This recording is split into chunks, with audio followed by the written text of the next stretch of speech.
Welcome to the Motor Carriers Insurance Education Foundation monthly Truckstop Webinar. Truckstop is presented the second Thursday of each month at 2 p.m. Eastern Standard Time. These webinars are open for members of the MCIEF. These webinars presented as industry update for information purposes only and do not qualify for state CE credit. We have numbers of programs that do qualify for state CE credit. You can check our website or call Beth in our office and she can lead you to the programs that you might be interested in for CE credit. If you have any questions, please type them in the chat window and we'll answer them here as we present them, but more often later afterwards, and then we'll share those answers with all the attendees. If you experience any audio problems, please send a note again in the chat window or call 800-741-4084 and we'll attempt to correct those as soon as possible. EDL and insurance decisions. Going to ask John Seidl to come back and visit us again from Reliance Partners, and of course I'm here on this seminar. And so, John, welcome today. We appreciate you here this afternoon. And also, you know, ELDs is something that's been with us for a while, but everybody was focuses on hours of service. But there's so much additional information there that the insurance industry needs to know about and how to use it and the differences in it, because sooner or later, I think this is going to be a key to underwriting here. So I appreciate you giving us an overview of the ELDs and what information can be available and why it is available. So take it over, my friend. Tell us a little bit about yourself, too, by the way. So welcome, everybody, to this month's Truck Stop. My name's John Seidl. I'm the VP of Risk Services at Reliance Partners, insurance brokerage. You guys have probably heard of us. You know, we're up and coming, doing pretty good stuff out there. But skip all that. What are we doing today? We're going to talk ELDs. I'm going to give you a background. I'm going to give you an overview.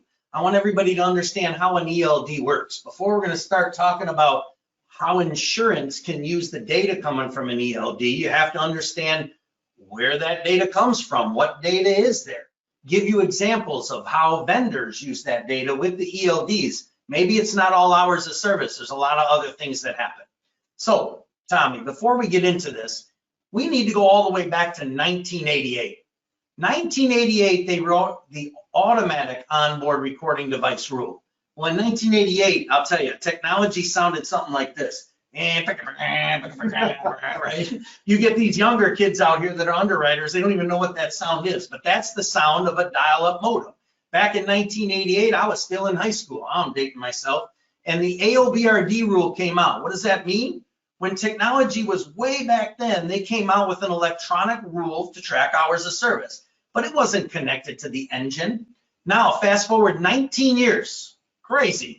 They came out with a notice of proposed rulemaking for EOBR1. That's the first time we're actually going to have this technology finding its way to the industry for operational efficiencies, for hours of service, where it's actually connected to GPS in the engine. Well, it took a little while from there, Tom. So you notice they dropped the thing. That's electronic on-board recorders here versus the previous one. So so it was AOBRD, then it was electronic onboard recorder 1. Right. So now when I say 1 was they were only going to mandate these devices get installed in carriers that had a conditional rating. Well, ones that had conditional rating but had problems with hours of service violation was tied to the hours of service violations. You're right. So now we're dating each other here. That would require that. So EOBR1 was hours of service, critical violations result in a conditional rating. You have to put an EOBR in for 2 years. So that final rule came out in 2010. Then we got sued. FMCSA got sued. We, like I still work there. But FMCSA got sued and they lost the lawsuit. And they threw EOBR1 in the trash. Well, the government's like, don't throw it away. Let's go grab it out of the trash and let's deal with the issues as to why it was vacated. It was vacated due to harassment of drivers. Yeah, the question they had is that they were going to use it for the motor carriers to harass the driver by having the actual hours of service violations, then push them for doing these kind of things. So it was more more employee liability concern than this. And also, they were also, about this time is when they also were re-looking at hours of service regs too. Correct. That were thrown out at the same time for some of the same reasons. You're right, 100%. So you got a good memory of this too, and I'm glad everybody here is getting a little overview of this, just like me and Tommy know, right? Right. So they got rid of EOBR 1, they vacated it in 2011, they proposed EOBR 2. Oh, now instead of having it just for the conditional, it's going to be for everybody. So they threw it and put it all together. Then they did a proposal with both added together in 2012, did some listening sessions on driver harassment, proposed the new rule, which is now called ELDs. So it was AOBRDs and it was EOBRs, now it's ELDs. They did that in 2014. Then in 2015, through some comments in the Federal Register, 2015, they said, okay, it's here. But it wasn't here overnight. They have to develop the devices. They got to get the technology. They got to get self-certified on websites. So now what's the timeline that followed the final rule in 15? It's right here. You must have an ELD by 2017. Okay. But you could use grandfathered AOBRDs if you had them installed before 17. Okay. So now let's fast forward to 2019. Yeah, they allowed 2 years for grandfather. Yeah. So now, come December 2019, all right.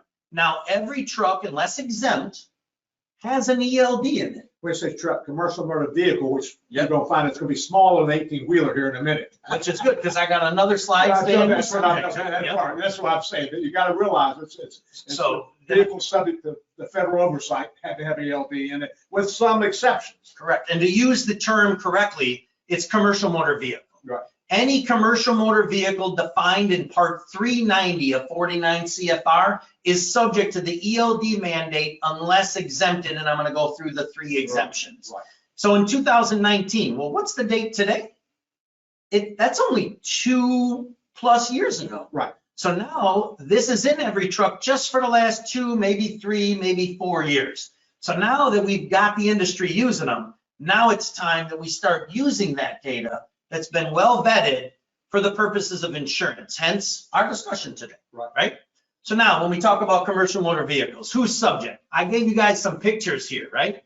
A commercial motor vehicle is defined in 382 and 383 of 49 CFR is basically over 26,000 pound GVWR or actual weight. Now, if you have a truck and you add a trailer and combined it's over 10 with over 26 with the trailer over 10, then it's a Class A. But basically, if you're operating a CDL vehicle, you're completely subject to it, right? Now, the smaller vehicles, a dually pickup truck, it's not a CDL, but it could be a commercial motor vehicle because it's furthering business in interstate commerce, right? The GVWR in it is usually like 14, 16,000. Right. So but those would be 6 tires. That'd be dualies. Yep, dually pickup when trucks. you get the 6 tires, dually pickup trucks, then you go from over the 10,001 GVW. Yep. Pickup with only 4 tires runs about 7,000 GVW. So this is the single unit. And the reason I have the U-Haul there without all those tires is because the trailer's on it. You add the 6 tires on the back of the trailers. Now you're over and Potentially. talking about passenger type vehicle tires, not 1020 Right. truck tires. Now, this U-Haul, that's not for someone hauling their furniture from their house. It has to be in the furtherance of a commercial business. So we're not really talking about subjectivity as much, but it goes down all the way to passenger vehicles, not for compensation, passenger vehicles for compensation, any truck over 10,000 GVWR actual weight in business. Combination. Yep, includes a dually, and then clearly anything that requires a CDL because it's more than 10. This is who needs an ELD unless you're exempt.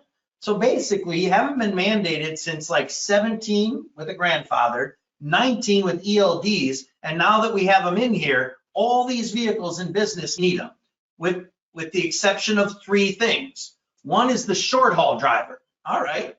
So short haul driver is 850 air mile radius driver. That's a driver where on a given day, and we're going to talk about a 30-day period in a minute, on any given day, you ask that driver 5 questions. Did you stay within 150 air miles of your work reporting location, which is 172.6 odometer, your address to address?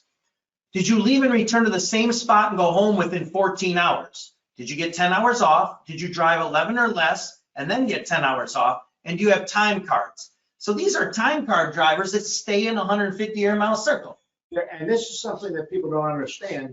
They're still subject to hours of service. They just Correct, don't have yes. the records in the vehicle. 100%. So if there's a question here, you go to the time cards at the employer's location. Yep. To know how they're tracking those things. A lot of people don't think they're subject to it if you come back, but you're subject You're to 100% it. right. That part, it's just the record keeping doesn't have to be in the vehicle itself. 100%. And that's why you see it still says 10 hours off. Right. It still says 14 hours, and it still says don't drive more than 11. Right. And your 70-hour rule. I'll tell you a story, Tommy. I had a mail carrier when I was a Fed, and they gave me the time cards, and because they were split shifts, they never got their breaks. Wow. And because they didn't have their breaks, the driver was over the 70 for the whole month. And then they never got the breaks, so they were over their driving time and their duty time for the entire month. That was an expensive fine. Yeah, you can, just know, you can't drive over 70 hours in 8 days, 60 hours in 7 days, right? Correct. And the 70 hours in 8 days is if you dispatch every day of the week. Right. The 60 hours in 7 days is only if you dispatch every day except one. Right. And it doesn't have to be each driver, just anybody. So now this thing at the top, Tommy, right? I said, ask yourself these questions on a given day. Well, you still might need an ELD if you only do this every once in a while. However, there's an exception that in any 30 consecutive day period, if you answer these wrong 8 or less days, then you need a logbook, a paper one for that day. The only time you need an ELD is if you answer these questions wrong 9 or more days in 30. So basically, to summarize this is an exemption from the ELD, not hours of service, as long as you primarily operate locally. And the definition of local is this line. And this has become important now when you have the new motor carrier who has the last mile deliveries, Correct. which start and stop, but every now and then they'll go over that 172 miles or over the 150 miles. Yep. And now that dually pickup truck they're using delivery, and that might or might not even have a DOT number on the side. I should have a DOT number on the side. Needs the ELD in it more 8 times. If it's more than 8 times that 30-day period. I have one owner, it's kind of interesting. One owner I have, he's actually stays in office all the time. And then every once in a while, he'll make a trip from Wisconsin to California and back over a few days. He runs a paper log on a brand new truck because he's in the office the whole month. And then he just makes little trips. So then he doesn't need an ELD because he only needs a logbook for like 3, 4, 5 days for the one trip. And the point I'm making here is, folks, this is not an 18-wheeler. This is a dually pickup truck. Yep. And this is why people It's don't. any of the vehicles we mentioned Right. here that are in interstate Right. commerce. This is why a lot of people say, well, I got a pickup truck. I'm not subject to it. Now, that was the CDL short haul, right? The CDL short haul. Then they have a non-CDL short haul, which is pretty much exactly the same, except you get a couple 16-hour days, right? A couple 16-hour days in that 7-day period.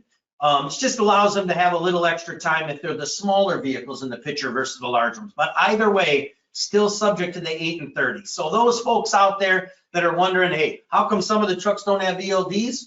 It's because they're local, whether they're non-CDL or CDL. So reference this slide, and that'll help us understand. Next, drive away, tow away, right? They didn't want you to have to install ELDs in brand new trucks only to rip them out once they're delivered. So drive away, tow away is in essence the vehicle that's driving and the vehicle's being towed. That is the commodity. And those trucks are going to dealerships, they're going to rental facilities nationwide, and you're exempt from that. Exempt from that ELD, but you still are subject Correct. to hours of service. You have to have a 100%. paper log with you. Yep. Paper log with you unless you're local, but yeah. Yeah. This is really good discussion, Tommy. I'm actually digging this, right? So now the last one, they went back and forth, but now it's engine year before 2000. So glider kits, any older trucks. So these are the 3 major exceptions to it. Now there's other ones like the agriculture, we're not getting into that today, and then bees and livestock, things like that. But these are the main ones written in the rules. So those out there writing insurance policies or underwriting or submitting, they have to understand that the ELDs themselves may not capture all the mileage and all the activity if they fall in one of these 3 categories. Right, and there's one point here. The glider kit is only going to have 8 digits, not 17 digits, because the first 8 digits in the serial number of the truck is the components. Glider kit doesn't have any components. So the glider kit might have a new title, because they carry a new title, but they have old components in it. So this is a way if you ever get a submission that shows that. But, you know, the glider kits have been stepped on, and I think you know more about this. Yeah, it's They're more, not allowed it's more of an environmental thing that was a loophole in the regs, and Right. they eliminated that, and now it's all basically no longer grandfathered, and you can't make them anymore, but there's a lot of them out there. I'll tell you, they're a hot selling commodity. Well, I used to do work when I had a dealership, John, with Halliburton, who had a place here in Fort Myers. I had a dealership right across the street. They bought glider kits because they wanted to build their own trucks. Yeah. And they bought the engines and the components separately 100%. and put them together the way they wanted them because they couldn't get them from the factory. So there was a venue in this part. But my question to you, how would I mean, you have to be just totally paranoid to get a truck with 1990 engine that's getting 4 miles to gallon, 5 miles a gallon of gas. But think with a gas price like there, to just get around the hours of service regulation, John, when you think about it, instead of the new trucks, they're getting 8 and 9 cents. Well, what I would say is this, the average age of the driver fleet is pretty old. Right. And it's kind of like no one wants to change anything. So some of these guys are stuck in their ways and they don't want to have a phone or a tablet or anything tracking them. So if you can buy an older vehicle or get a glider kit, you can do the old fashioned comic books, paper logs, falsifying, running around. The court cases said they were a comic book, the one out of Orlando a while back, the Lodestar case. But anyway, that's it. Anyway, they're still out there. This is an exception, but it's getting rarer and rarer as 1998 is getting older and older. Correct. So now we've gone through a little bit of a background, the history of the ELD. We've talked about what the exceptions are, not accepted from hours of service, but accepted from having the computer in there. They can use paper, right? So now, how does this thing work, right? You know, and John, the word you said earlier is when I was self-verification, certification. That means all those manufacturers says, yep, our stuff will do it. There's no policing. Yep, I'll show you the website right there and how that works. I've got one in about 3 slides here, Tommy. And which is the crazy part about it, because some of them work and some of them didn't work. Yeah, 100%. So now, how does the data flow through it? If an underwriter or an insurance market's going to really go to market and understand and use this data for tracking mileage within, you know, the policies, if it's on a mileage, or if it's going to be tracking hours of service, and there's markets out there already, Tommy, that are doing hours of service checks through this, and they're using that in their underwriting. Other ones are downloading the data from here and using that to actually give you a quote and see what kind of performance the driver has. But in order for an underwriter or an agent or a broker or anybody, they need to understand how the data flows. So there are 3 components that make up an ELD. First one is tracking technology, satellite or cell phone tower with a satellite receiver on top of it. We got satellites orbiting the earth right now, and when they triangulate, it'll give you a location with certain distance proximities. So the first part is, where are you, right? It's coming from satellite directly or cell tower satellites on top. Cell phone, more cell tower. Actually, devices that have a satellite receiver, those are coming directly from the satellite. It's kind of like when I was in the military, Tommy, right? We had satellite phones. I'm over in Iraq. I can't talk to anybody. I can talk on a satellite phone, but my cell phone doesn't work. Similar to that in the communication. Or you bounce it off, right? Yep. Second part is your ECM data. All right. So ECM data, you have heavy truck data, and then you got small fleet data. Interesting, the OBD is what's in our cars. And we could have like a big Suburban pulling a trailer and need an ELD because it's a smaller vehicle subject to the rules. So it's not just heavy truck, it's small truck too. This is the reason they made 99 engines exempt. Right, because they did not have ECMs in 99. Or when they had the ECMs, it didn't function with a data output that could be supported by these new ELD regs. So it's not like they just wanted to let old trucks get an exemption. It was because of these ports, many of the vehicles, it wouldn't work. Not all of them, but some of them.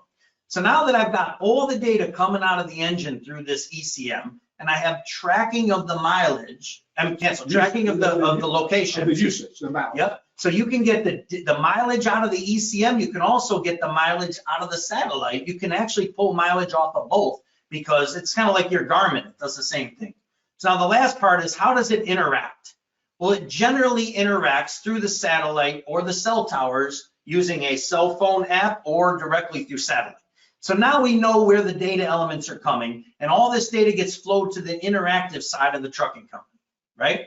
So Trucking company starts up, data comes out of the engine. In this case, it goes straight into this device. This device communicates via satellite or cell tower to the back office. Then the back office can make suggestions and send out messages, and they go back through this communication into the device. So there's a two-way flow of information that has come, starting with the ECM, locations here, carrier reps here, all the data flowing with the device. Now, do all carriers get their ELD simultaneously?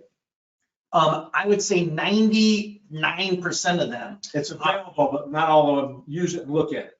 Well, I wouldn't say they all use it, but I'm saying it's available. 90+% of them, all the data is real-time streaming. So if you get in a crash and the truck actually burns up in a fire, you're going to have the data all the way up to the fire available to the carrier through subpoenas and discovery in large cases. That's something I didn't realize. Is not only is recordable there that has to be shown to the officer, but your motor carrier's offices, home office, whatever, has that data. And some of these third-party vendors have that same data. This is what they're using, tying into for coaching and things like this too. Yeah, so the better the third-party vendor that takes the data and produces reports we're going to talk about, the better off you are. Right. But motor carriers have to keep this data for 6 months per the regulations because it's a supporting document for hours of service. So once you obtain it directly through the device, right at the time of a crash, you're good.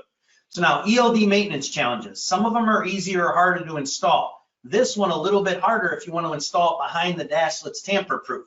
So mechanics have to rip the dash apart, plug these in the back. Now you don't have to, you can plug it right in the front, but ultimately these are some of the challenges that maintenance has. This is where the driver cannot tamper with it, or unplug it, or harder to tamper with it or unplug it. But let's be honest, if you plug it directly into the ECM under the dash, the driver can just go boop. But if you rip the dash apart and put a splitter behind the dash, then you plug it into that and the driver can't unplug it. Right. So it depends what kind of company you are. Yeah, how secure you are. So there's vendors out there right now, driver runs out of hours, just goes boop, and then he just types in manually because it turns it into a manual device and he plugs it back in. You have an odometer jump, but it can be virtually undetectable at roadside minus the odometer jump. So this is another one. This is actually Bluetooth instead of satellite. The one before was satellite. This plugs into the ECM, plugs in and speaks via Bluetooth to a phone. So you've got phone devices and you've got satellite devices. And I'll tell you, this is Bluetooth. The one screen before this was a hardwired. Think of speakers. Speakers sound better when they're hardwired. They don't sound as good and the connection isn't as good when they're Bluetooth. So this one has a little better connection history overall than say this one. Now Zeta is actually part of Omnitrax now too because Omnitrax bought them. All right, so maintenance challenges. Again, you can plug it in here, but it can be unplugged through the phone to the device.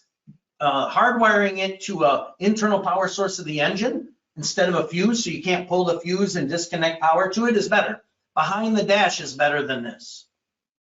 So locations. This is nice. This is the regional agents should understand the variance of these kind of things, part of it. And if they see, when they can talk to the insurers and see where there's some gaps like this and the insurance not getting the data here, they need to know why, particularly a smaller motor carrier. We're not, John, to encourage them to get this stuff and to look at it, to try to maintain not only our service records, but what the driver's doing. Yep, 100%. But we're going to get to that when I get to the sheet about the registration. I'm sorry. We're going to have we're going to get a real good conversation as to which ones you can and can't trust. Okay. And it's because they self-certify and there's a lot of differences in these markets, these underwriters. You can't just accept every ELD is working the same because some of them, quite frankly, aren't as good. So now the law says you have to ping every 60 minutes. All right, so while the vehicle's moving, it has to ping every 60 minutes. That means no matter what, the ELD itself will have a track of pings every 60 minutes. Every hour. Yep, every hour when the vehicle is moving. That's moving. And when you're not in the sleeper berth or off duty, it's accurate within a mile. When you're off duty or in the sleeper berth, it can only be accurate within 10 miles because of the harassment issue, right? So this tells you very accurate unless it's off duty status, but all the pings and all the miles are accurate within no more than a mile of those locations. So we can trust the mileage data that's generally coming out of them if you just take this portion of the route. That's not the location necessarily, that's just the mileage data. Yep. The location, we'll talk about that in a minute. Yep. So now, this is the website right here. Go check it out. There are hundreds and hundreds of devices on this website. You self-certify. You basically say, Tommy, guess what? I'm an ELD. I thought about going on here. I don't know how to edit this or not. Pretty funny. It's starting an ELD called BS ELD, right? You could literally take a manual, make it up. You can say that it is there. You can take a picture of it. And I could get BS ELD put on this list by just saying it's real. And it ain't real, right? So now, if there's money to be made, there's a lot of these vendors that aren't doing as good as others. So here's an example. The law has minimum data elements that need to be captured in the ELD. There are many more data elements that come out of the engine, that come out of GPS and satellite, hard braking, things like that. Not all vendors will provide the same kind of data in reports to the motor carrier. Because all they're required to do is the hours of service. Correct. Meaning track when the vehicle's being used and where we don't have time for personal conveyance and off duty and all that, but track those kind of anomalies in that, where the rest of the information, ECMs and other are not always, it's there, but it's not always, it's not mandated. So therefore some of them don't dig in that deep. If the government says if you have 5 elements coming out, and the government says you only need 1 of those for ELDs, well, then there's 4 data elements that aren't being used by some of these vendors. Available, but not being used. Correct. Now, there's other vendors on this list that take all the data elements, use them, and provide real value to the trucking company. They even scrub it and give it to the trucking company so they know what the actions to take without the trucking company costing them to scrub it. Now, even though the trucking company themselves, it's their data. Right. Many of these vendors hold that data as if it's their own. They won't share this data outside the ELD hours of service with anybody. So let's say I'm an insurance market and I have a vendor that is very cooperative and will let me, with the authority of the motor carrier, because the motor carrier has to approve, let me take the data feed, analyze it to produce a good quote or to track your mileage. There's some of these vendors that are like, you ain't looking at my stuff, right? So not all insurance carriers can use every vendor. Many of the insurance carriers will probably give you a list of vendors that are mandated in order to quote with them. We have one market right now that's just like that. I got a quote from the market, but the trucking company had the wrong ELD. So they couldn't get the quote because they couldn't read the data feed from the vendor because there was no cooperation between the vendor and the insurance carrier. So that shows you a lot. Don't trust all these devices. There's hundreds of them on here. There's probably a handful that are the top of the line, right? And then of those, not all those will actually share the data with the motor carrier to give to the insurance so you can actually get quotes. I think over time, as pressure goes from the insurance community, if this is the direction of insurance, I think you're going to see more and more of these vendors stepping up, sharing data, and giving better reports. Well, we're getting all this new apps in there for driver coaching and all this kind of stuff. It's dependent on all this stuff. So sooner or later, that's going to be an industry standard. Yep. And I agree with you. So now selecting a device. We just went through a lot of things. They all look different, but in essence, they're all meeting the minimum ELD requirements. They're all capturing data. It's just whether they're using the data, and that's what you need to decide when you're selecting a device. Do you want the one that's the most robust? May cost you a little more, but hey, sometimes you get what you pay for. And the cost is both the cost of the hardware and the cost of the monthly services. Now, selecting a device is important too. The driver interaction side. You have drivers. You don't want hours of service, CSA score issues. So the easier it is for the driver to use it, the better off you are. You could have a company interface that's beautiful, all these coaching reports, but the device itself in the truck is very difficult to use. So you need to do that. And then these are just different options of what the logs look like to the drivers when selecting a device, Go right? back to one you just went through. Yeah. What's that? Go to the previous one. Can you do that? Yep. These, I like all those icons on the left-hand side. There's too many there. Yeah, this is not. I only know about 5 or 6, but at least there's a click option that you have. Yep, and I'll tell you, there's some of these where you can get a breadcrumb trail, not every hour, but they'll actually grab the data because the satellite's there and so is the engine. They may ping every 10 seconds. The requirement's every hour, but they'll give you a report every 10 seconds. Now, there's other vendors who are like, if it's an hour report, I'm only giving you the hour report. So that doesn't help as much. So now the back office interface for your safety team, it's also important for them. So now you're talking about performance and coaching.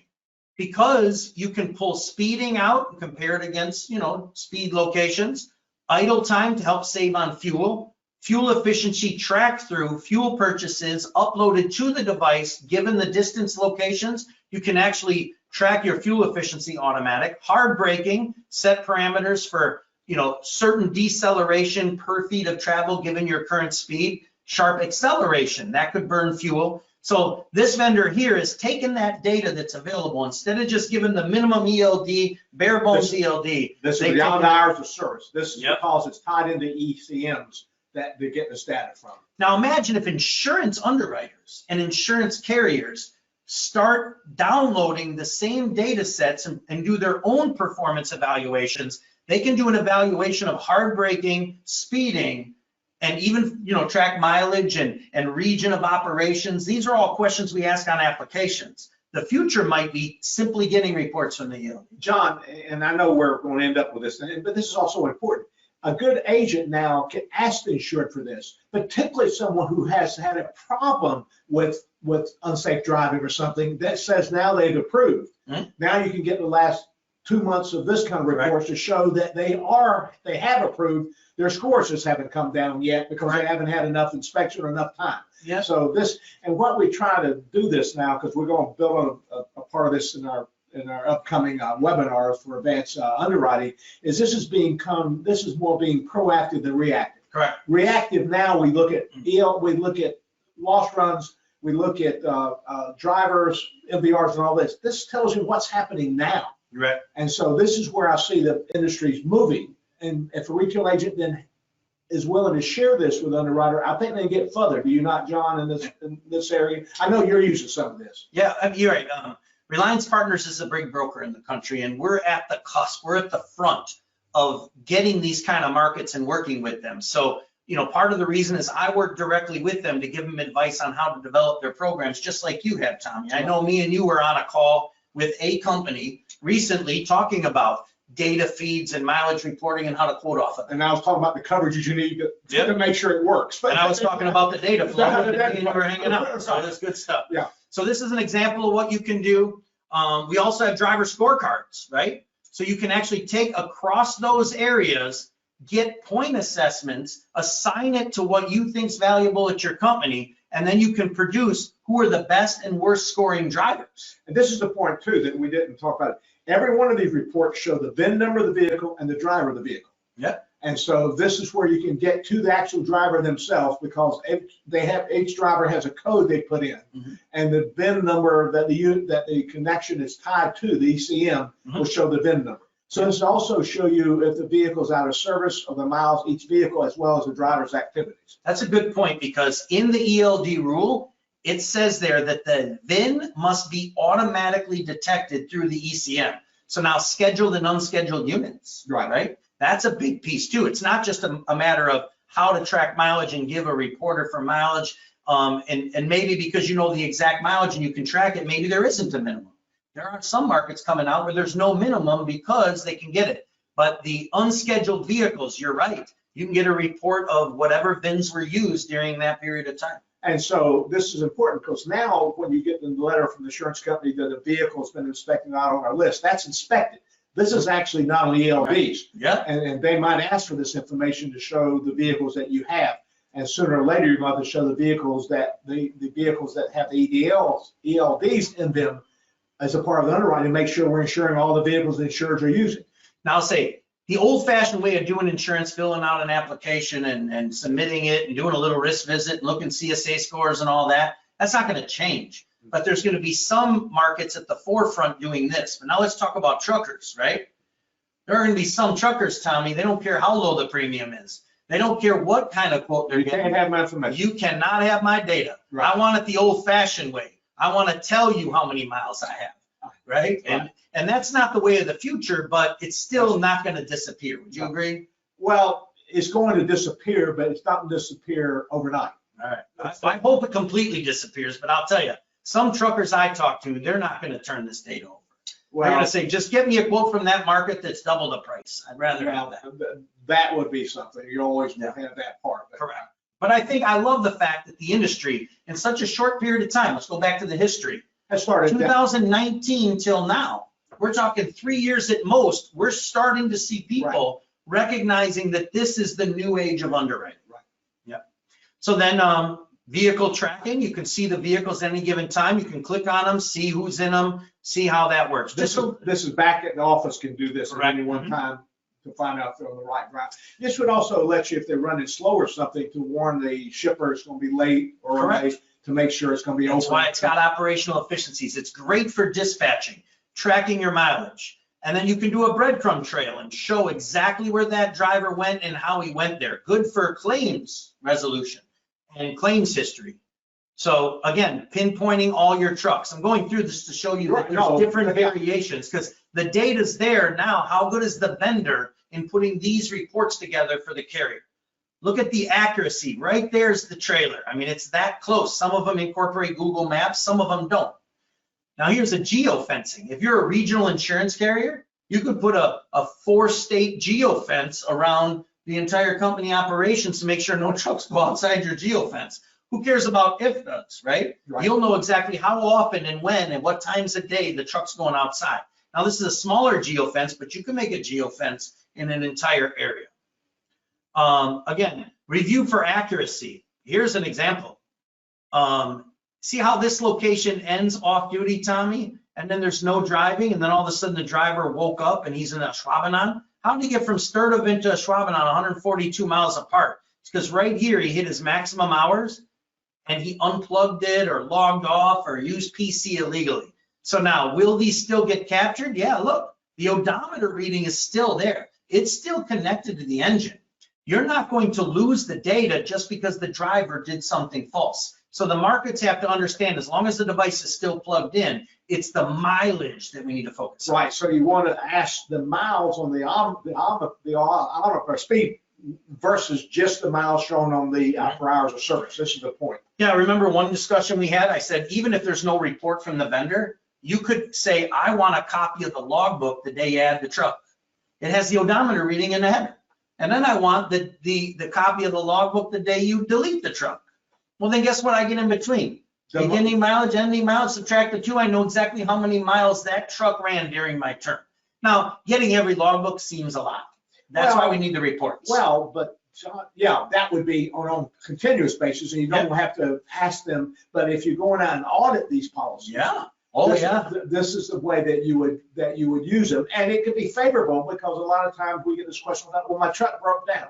Yeah. You know, they're not being used. Can I take it off the policy? Well, most insurance companies say no, but realistically, if the engine burns down now, they might not get the chips. It might be out for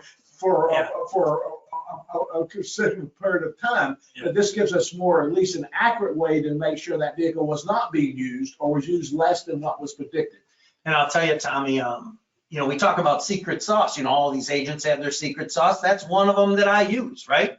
When I didn't mean to share it with oh, it's good. Well, hey, you didn't share my secret sauce. I'm just reiterating now because I've had markets tell me no about removing a policy, and we agree. Removing a unit.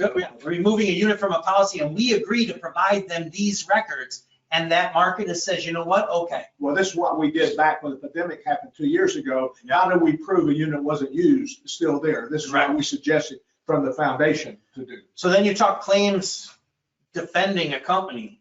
This is the breadcrumb trail. It's accurate. And some of these are so accurate. Look, he's kind of on the shoulder right here.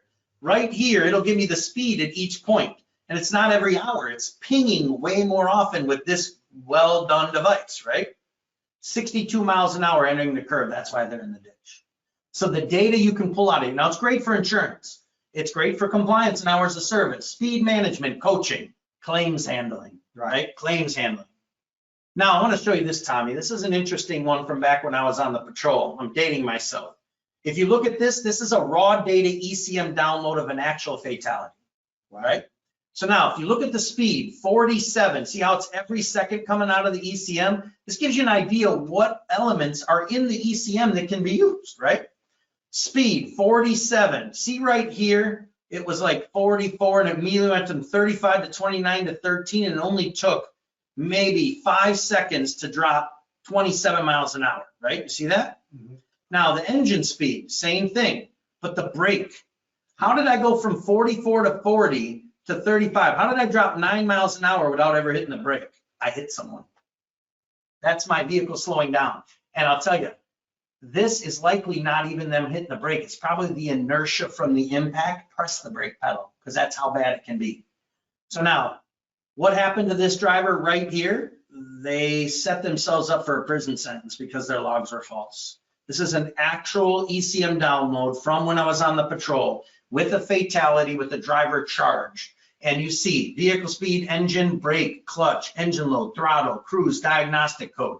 There are so many data elements that are being underutilized right now that some vendors are better than others. Right, and John's pointed out, this was available back then, because this, you can download the ECM information without the ELD connected to it. Yep. It's not as easy because you got to go to the manufacturer of the engine and all that. It takes some kind of a science to do this, but this was available but previous to ELDs. Yeah, 100%. And the reason the patrol got it is I and another guy that actually works at Reliance now, his name's Mark Barler, post-crash certified download ECM investigators, right? So Reliance has really set themselves up to have some experts in this area, including me and my state patrol buddy that retired from Wisconsin State Patrol, Mark Barler, now he works for us.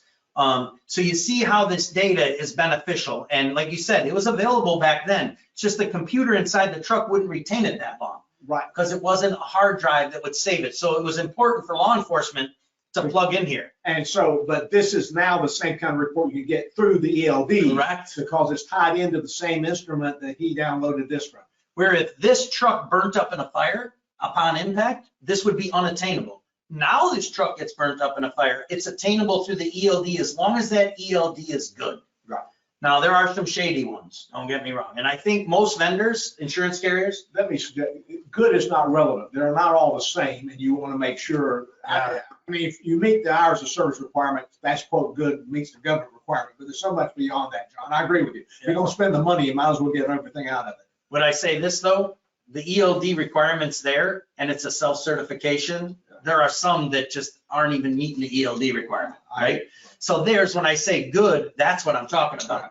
Out of 500, when there's nobody policing it, it is impossible for all of them to be 100% perfect. And I have some cases. And by the way, I'm sure, just so you tell you insured this, if they buy one of these lower classes, if it will not then communicate to the officer, they're going to get fined because they got the wrong ELD because they cannot get the information to the officer correctly, and they will be written up as a hours of service violation. So even the lat and longs that come out of this will pinpoint with accuracy, showing some cases even what lane they're in. You got to realize your GPS in your car, your cell phone, it knows when you're on certain roads. That's how accurate it is. It's using the same satellite that your phone uses to communicate your location when you're trying to find out where the nearest Starbucks is. Or the nearest office is. All right, so in this case, at that exact spot, this driver was going 66 miles an hour because the lat long is right there. So if you do the lat long, you don't know what the speed is, I know what the speed limit sign is, you can ask a driver or go to Google Maps, run up the road. Let's say the speed limit sign here is 55 in that location.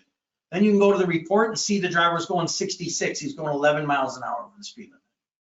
All right, so Tommy, I hope this is the overview you wanted with ELDs and the insurance discussion.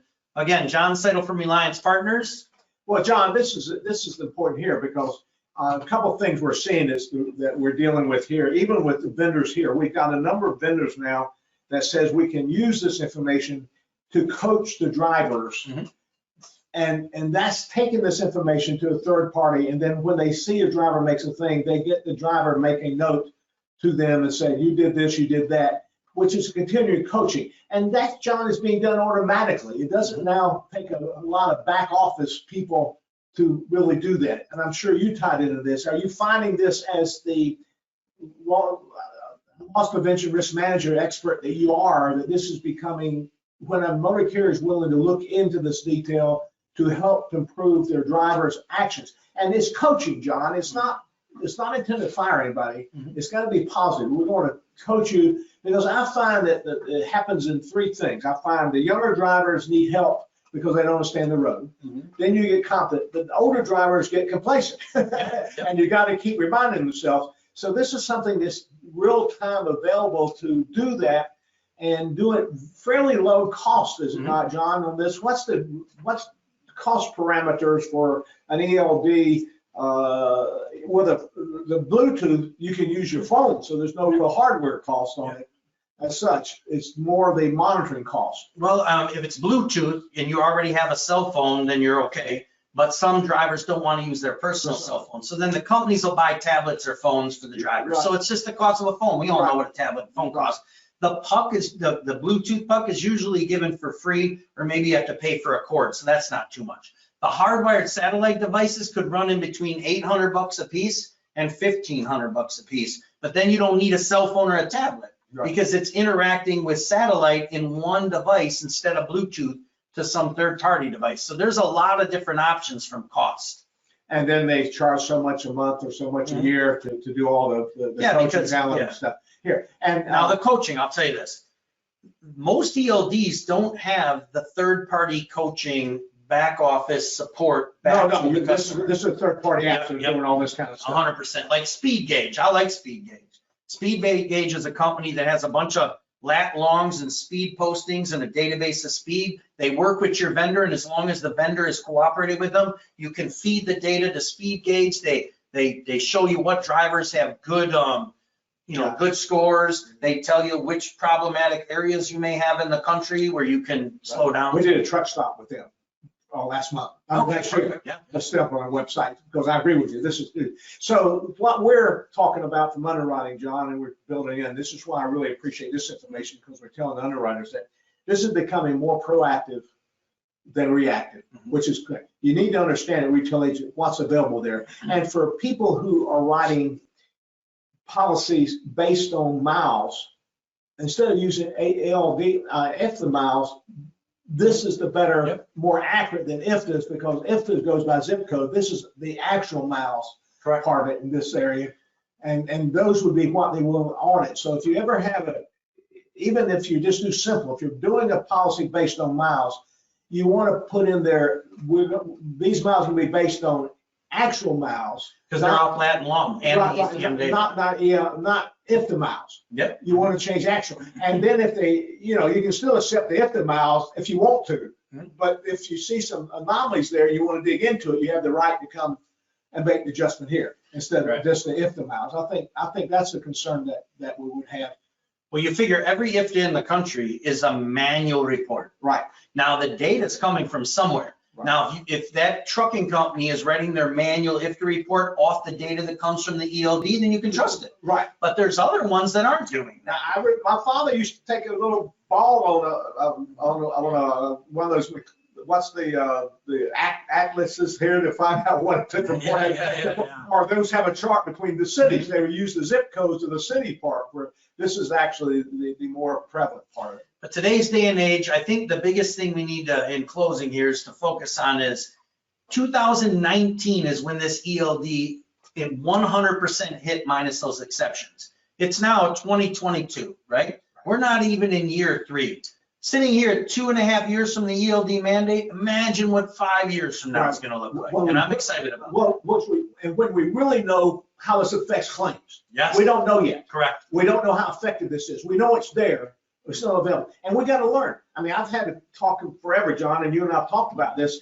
There's so much technology out there, but we haven't ever captured a relationship between this technology. Does it really affect us in dollars paying claims or not, or crashes or not? Intuitively, we know it does, but this is the long term. So we need to know more about it, learn more about it, but you don't learn about it unless you start capturing it.